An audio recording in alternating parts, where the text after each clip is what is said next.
حضرت امام علی علیہ السلام نے فرمایا، صرف دو لوگ مقدر والے ہوتے ہیں، ایک وہ جنہیں وفادار دوست ملتا ہے اور دوسرے وہ جن کے ساتھ ماں کی دعائیں ہوتی ہیں۔ دوست کے ساتھ اس نمک کی طرح رہو جو کھانے میں تو دکھائی نہیں دیتا، لیکن اگر نہ ہو تو اس کی کمی بہت محسوس ہوتی ہے۔ صرف پیسے کا ہونا رزق نہیں ہے، نیک اولاد، اچھے اخلاق اور مخلص دوست بھی رزق میں شامل ہے۔ دوست کو دولت کی نگاہ سے مت دیکھو، کیونکہ وفا کرنے والے دوست اکثر غریب ہوتے ہیں۔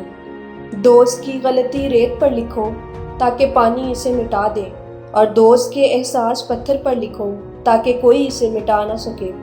حضرت علی رضی اللہ تعالیٰ عنہ سے پوچھا گیا کہ دنیا کا سب سے امیر آدمی کون ہے؟ آپ رضی اللہ تعالیٰ عنہ نے فرمایا، وہ جس کے دوست مخلص ہوں۔ جب دوست ترقی کرے تو فخر سے کہو کہ وہ میرا دوست ہے، اور جب دوست مصیبت میں ہو تو فخر سے کہو کہ میں اس کا دوست ہوں۔ جو شخص تم پر غصہ کرے مگر پھر بھی تعلق ختم نہ کرے، وہ برے وقت میں تمہارا سچا ساتھی ہے۔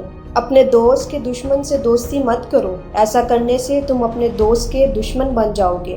دوستی اور محبت ان سے کرو جو نبھانا جانتے ہو، نفرت ان سے کرو جو بھلانا جانتے ہو، اور غصہ ان سے کرو جو منانا جانتے ہو۔